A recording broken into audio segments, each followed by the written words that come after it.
구절은 놀라운 구절이에요. 바울은 상전들에게 종들에게 한 것과 같은 원리를 적용하라고 말합니다. 그러니까 앞서 말씀드린 것처럼 노예 제도를 폐지하라라는 식의 어떤 그런 단편적인 캠페인의 메시지가 아니라 근본적으로 재정의를 하고 있는 겁니다. 노예에게, 종에게 이와 같은 가르침을 이야기한 것과 같은 원리로 주인에게도 그 일을 행하라고 말하고 있기 때문이죠. 그리스도께 하듯 마음으로 하나님의 뜻을 행하며 주님께 하듯 하라. 이것은 이 본문이 쓰여졌던 당대로 생각해 보면 상상조차 할 수 없는 그런 요구였을 거예요. 주인이 노예를 대할 때도 그리스도께 해야 한다니, 그리스도께 대하는 것처럼 내 노예에게 대해줘야 된다니, 이건 정말 말도 안 되는 일일 것이죠. 더 나아가 당시에 주인이 노예를 통제하는 가장 기본적인 수단, 우리가 이 당대의 어떤 영화들, 그런 시대를 반영하는 영화들을 보면 아무리 선량해 보이는 주인이라 할지라도 노예가 불성실하게 일을 하거나 잘못을 하면 막 채찍을 들고 때리고 막 이런 모습들을 보잖아요. 그러니까 위협과 폭력이라는 어떤 수단과 도구들이 어떻게 보면 자신의 종들을 통치하는 방식이었는데 성경은 이것을 그런 위협을 그만두십시오라고 말하고 있습니다. 그러니까 정말 어떻게 보면 단순히 그냥 노예제도 폐지에 대한 얘기가 아니라 이것은 그 이상의 것을 요구하고 있는 방식인 것이죠. 그런데 이 모든 것의 근거가 무엇 때문이라고 말하고 있습니까? 그들의 주님이시요 여러분의 주님이신 분께서 하늘에 계시다는 것과 주님께서는 사람을 차별하여 대하지 않으신다는 것을 여러분은 아십시오. 이 말씀이 근거가 되는 거예요. 종과 상전 모두의 궁극적인 주인은 하늘에 계신 주님이시고 그분은 사람의 사회적 지위로 판단하지 않으신다는 것. 이것은 노예제도 속에서의 노예제도를 해체하는 복음의 논리인 것입니다. 바울은 어떤 사회혁명을 직접적으로 요구하진 않지만 복음의 원리를 통해서 불의한 구조가 스스로 무너질 수밖에 없도록 하나님의 말씀으로 가르치고 있는 것입니다. 종과 상전이 같은 주님을 섬기고 같은 원리로 행동하며 같은 심판 앞에 서는 것이라면 그 관계에서 억압과 착취는 더 이상 설 자리가 없게 되기 때문이에요. 같은 원리, 이것이 너무나도 중요한 핵심입니다. 그런 측면에서 사랑하는 성도 여러분, 오늘 본문 9절의 이 같은 원리는 저와 여러분들이 살아가고 있는 이 2026년 5월 현 시점에서 대한민국의 노사관계에서도 명확히 그것을 바라볼 수 있습니다. 작년 9월이죠. 작년 9월에 그 말도 많았던 노란봉투법이 통과가 되었고 그리고 올해 3월 10일 그것이 이제 시행되었습니다. 이 법이 무엇을 바꾸었죠? 오늘 말씀으로 우리가 적용해서 생각해 보면 상전의 의무만 강화하면서 종의 의무는 약화시킨 법이 됐습니다. 경영진에 어떤 경영 판단이 있을 텐데 그 경영 판단을 노조가 파업을 통해서 제약할 수 있게 하면서 동시에 그로 인한 경영상의 손실은 책임을 물을 수 없게 만든 것이 일명 노란봉투법입니다. 대한민국 헌법 제119조 1항은 대한민국의 경제 질서는 개인과 기업의 경제상의 자유와 창의를 존중함을 기본으로 한다. 이렇게 명시가 되어 있어요. 경제상의 자유와 창의를 존중하는 것을 기본으로 한다. 이렇게 명시하고 있다고요.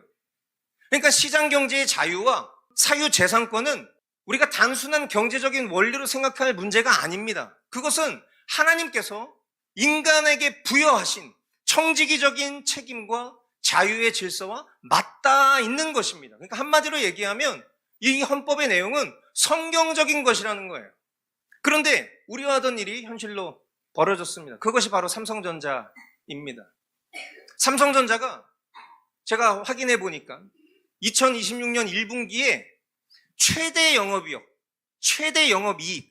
57조 2천억 원을 기록하던 중이었어요. 그러니까 회사가 가장 잘 나가던 시점에 공교롭게 파업이 터진 것입니다. 그동안 어떤 임금 문제 그리고 휴일과 같은 문제, 이런 근로조건의 결정에 대해서만 파업을 할 수 있었던 노조들이 이 노란 봉투법이 시행되니까 어떤 문제를 들고 일어섰냐면 바로 성과급 문제를 들고 일어선 거예요. 성과급. 여러분, 성과급이 뭐예요? 쉽게 얘기하면 보너스예요. 이 보너스 문제를 노사협상의 대상에 과감히 포함시킨 것입니다. 보너스는 말 그대로 보너스입니다. 성과급 배분이라는 것은 경영을 하고 있는 그 경영권의 영역인 것이지 일하는 사람들의 권한 결정의 대상이 될 수가 없는 거예요. 만약에 기업이 근로자에게 지불해야 될 기본급도 제대로 주고 있지 않고 어떤 착취를 하고 있다면 당연히 그것은 불이한 일이겠죠. 그런데 기업이 정상적으로 계약 체결된 그 관계 속에서 임금을 정확하게 지불하고 체결된 그 구조 속에서 업무를 할 수 있도록 보장하고 있는 상황임에도 불구하고 기업이 얻은 이익에 대해서 그것을 배당을 할지 성과급을 줄지 재투자를 할지 결정할 수 있는 권한은 경영권에 있는 것입니다. 그런데 이 노란 봉투법이 결국 이 경계를 허물어버린 거예요. 노란 봉투법 체제 아래에서 저와 여러분들이 묵도하고 있는 것은 성경이 이야기하고 있는 이 균형의 파괴인 것입니다. 노동자의 권리만 점점 확대되고 경영자의 권리는 점점 축소될 수밖에 없는, 아니요, 체계적으로 축소될 수밖에 없는 이런 구조를 가지고 있다는 거예요. 쉽게 얘기해서 파업의 자유는 점점 확대될 수 있지만 파업으로 인한 책임은 결국 기업이 다 감당해야 되는 이런 형태인 것이죠. 기업의 경영 판단을 만약에 노조가 파업권으로 제한할 수 있게 되면 기업은 더 이상 시장 논리로 운영되지 않습니다. 정치 논리로 운영되게 되겠죠. 노조가 경영에 참여하되 경영 실패는 책임지지 않는 구조. 여러분, 이거 어디서 많이 보시지 않았어요? 이게 바로 사회주의 국가의 노동자 자주관리 체제입니다. 한마디로 중국 공산당이 기업 내에 당 조직을 설치하고 경영을 통제하는 것하고 본질적으로 다르지 않는 거예요. 이름만 다를 뿐 결국 기업의 자율적 경영권을 외부 권력이 장악하는 구조로 똑같은 겁니다.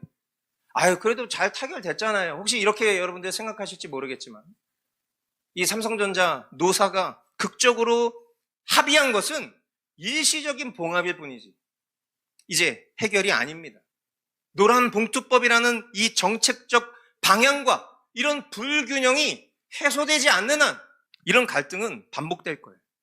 삼성전자뿐 아니라 대한민국 산업 현장 전체가 이 법의 영향권 아래 유동치게 될 것입니다. 그리고 현 시점에서 이러한 문제를 해결할 수 있는 방법은 없어요.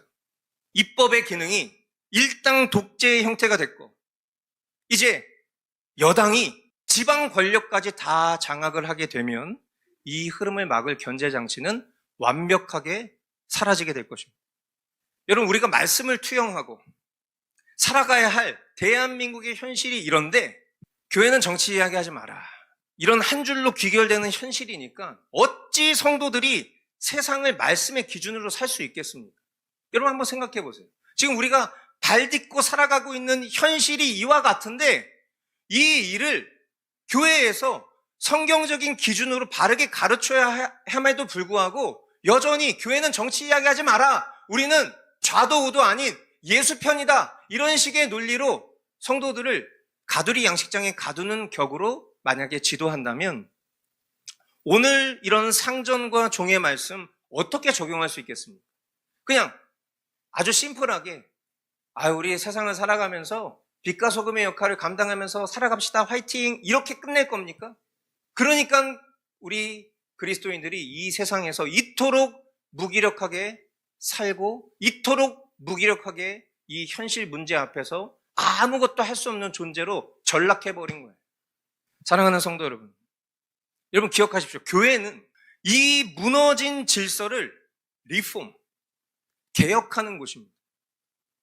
하나님의 법치가, 하나님의 말씀이 무너지도록 내버려 두는 것이 교회가 아니라 하나님의 말씀이 이 세상 가운데 바르게 통치되고 있지 않다면 그것을 바르게 잡는 것이 교회, 즉 우리 성도들이 해야 될 역할이에요.